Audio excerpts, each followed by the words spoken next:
Hello guys, welcome back to Car Obsession and welcome to the fifth part of my Nissan Leaf journey, the final part. Now apologies, I'm just sat here, sorry, I just need to make sure my microphone doesn't rub on my coat. Apologies, I'm just sat here in the car like I was in part 3. I did want to film this video whilst driving, but because I had to leave my flat quite early to get here to deliver the car back to Nissan, it was dark, and in fact the sun is still rising, so if the lighting is iffy, I do apologise, because yeah, the sun is really low at the moment. So in this part, it's more of a wrap up and a kind of overall impression of my experience of living with a Nissan Leaf. Firstly, I want to tell you it's freezing in here. It is currently 1 degree Celsius and my feet are frozen. I've not had the heater on because I wanted to make sure I had enough range to get here, because obviously when you activate the climate control it does affect the battery range. And I want to kick off with the range. Now, I've probably mentioned it in another one of my videos, but when I put up my first drive video with the Hyundai Kona Electric, I mentioned about range anxiety, and there were a few people that said that it doesn't exist anymore. You know, that's kind of been abolished. Well, I'm afraid, guys, you're wrong. Now, of course, the Kona Electric has a higher range than this car, and you can get higher still if you go for a Tesla, although they cost more money, of course.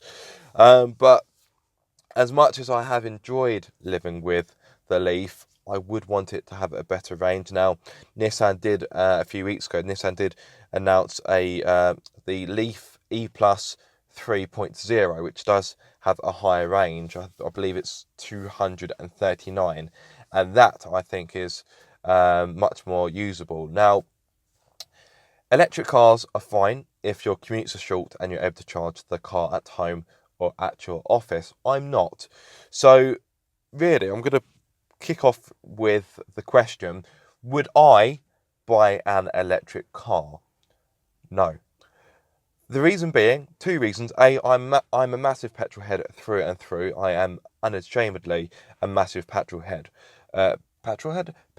Sorry, it's still quite early for me, and I've not really had a proper breakfast or coffee. Secondly, an electric car would not be convenient for my lifestyle.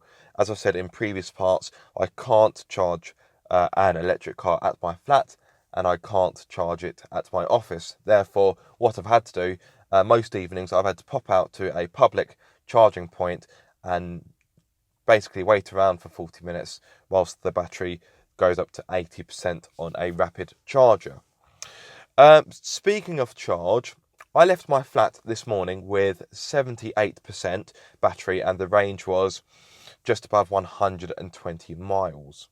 Now, to get here, I'm currently in Bicester, is a journey of 81 miles. So that gives me a buffer of around 40 miles. Now, I didn't suffer full-blown range anxiety today, but I must admit, having arrived, I've got less battery than I would have thought I would have done. Now, on my drive here, I did have the climate control on at certain points only to clear the windscreen, because I find it mists up quite a lot in this car. I did have the heated seat on, but from experience, that doesn't really seem to have any major effect on the range, and the same goes for the heated steering wheel, which I also had on. But I've got here, let me show you on my little Canon. I've got here, and apologies if the lighting is a bit iffy. And as you can see, I've got a range of nothing, and the battery is on just 4%. So it's a good thing I drove this car relatively conservatively on my way here. Otherwise, I would have had to stop to charge the car, which I simply haven't got time to do this morning. So there we are. I don't know why it's reading system fault. If I turn the camera to the right-hand side, you'll also see that the radar for the autonomous emergency braking has somehow turned itself off and deactivated. And that's another thing about this car. Now, it may be this particular car that I've been testing, but the last few days, the autonomous emergency braking has been quite iffy. So there's been times where I've been driving along and it started braking itself and coming up with the warning message for no reason. It's almost like it's detected a car or a pedestrian that isn't there. And there's been a few other times where I've been driving and the system just stops working. So I did want to use the Pro Pilot on my way here, the adaptive cruise control and the steering assist system. I wanted to use it here because it just meant it was an easier drive on a Monday morning.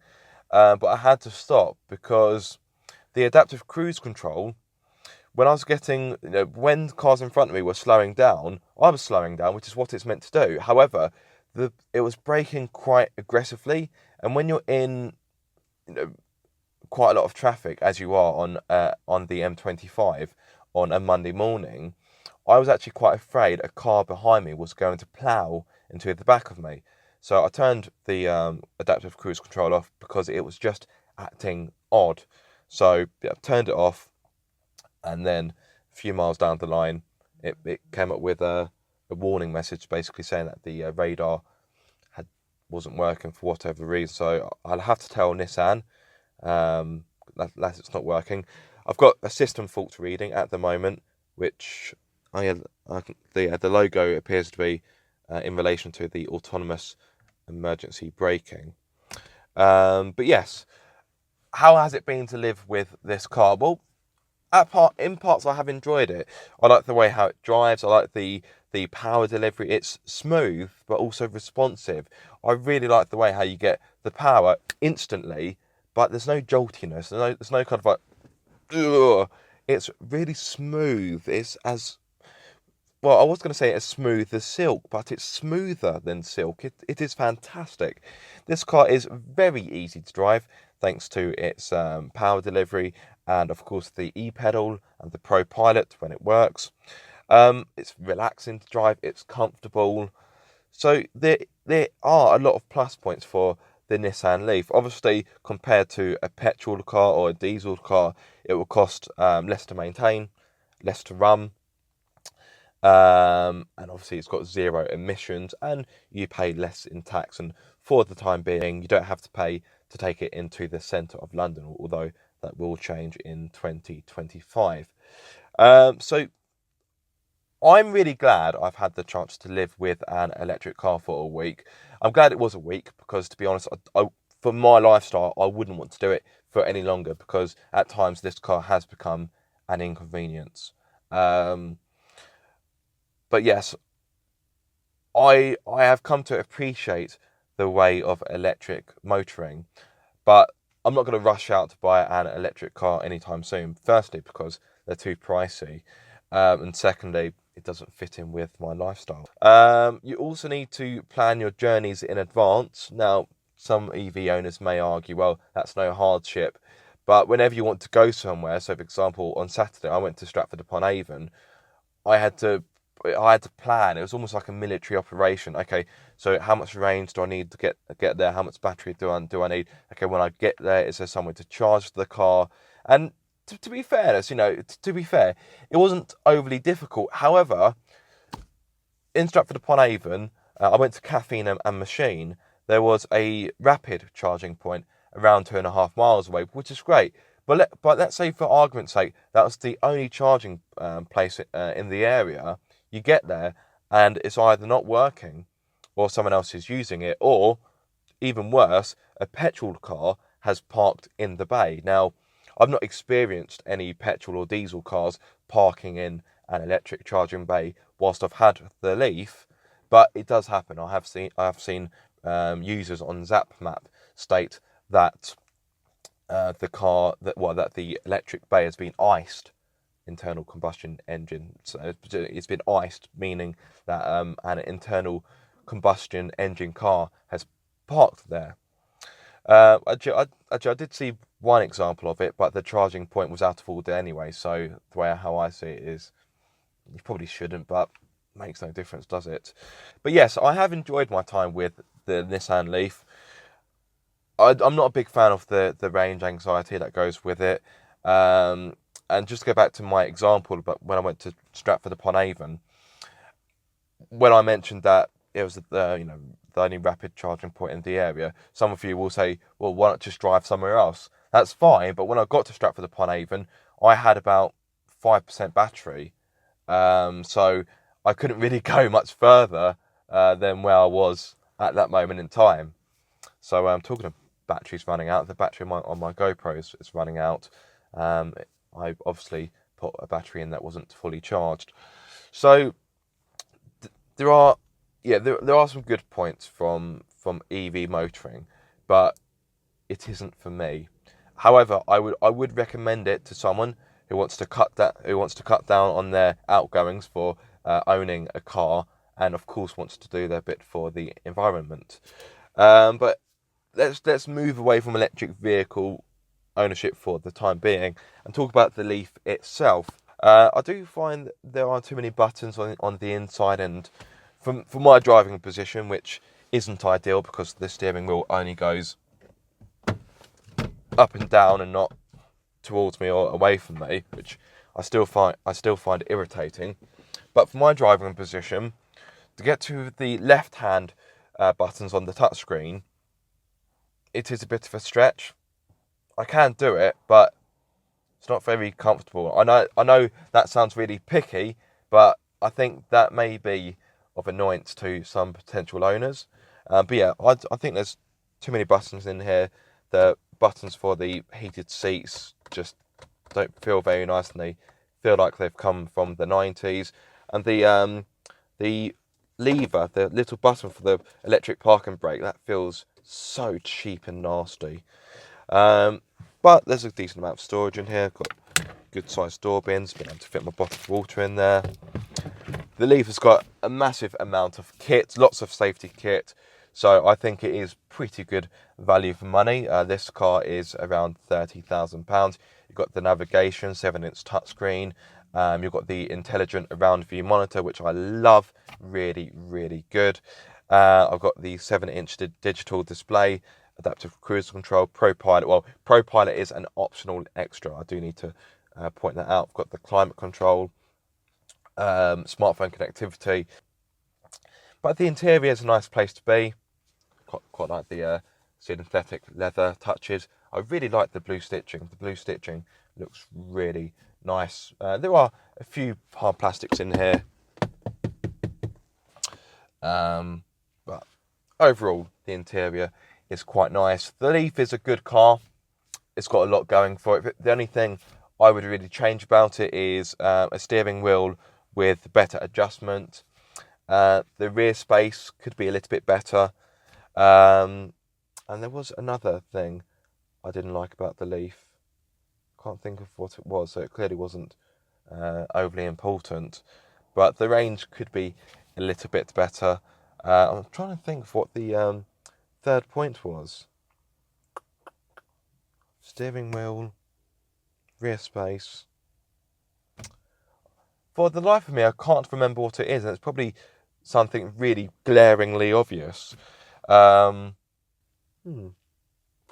Yeah, that's probably a good thing, really. Like, I can't think of anything, because it just shows just how strong the Nissan Leaf is. Its predecessor was a big seller, and I think this will be as well. I think it looks a lot better than its predecessor, although this spring cloud green paintwork simply hasn't grown on me, and I didn't think it would. So yeah, not my cup of tea. But yeah, electric cars, they are coming on better. The infrastructure is getting there slowly but surely. But I think charging times need to be shorter. A lot of you will argue, well, to get it from 0 to 80% in 40 minutes is pretty good going, which it is, but it still isn't convenient as popping into a petrol station to get petrol or diesel. Now, I know, judging by some of your comments on my Kona electric video, some of you will say, oh, well, you haven't got a petrol pump at your house, which you're right, I haven't got a petrol pump at my house. So if I were able to charge this car at home, it would be more convenient, because when I need more petrol or diesel, when I need more electric, I wouldn't have to go out and get it. I can just plug my car at home. So I get that. But when you're travelling a long distance, it's a lot quicker to simply pop in and do a splash and dash and get some petrol or diesel.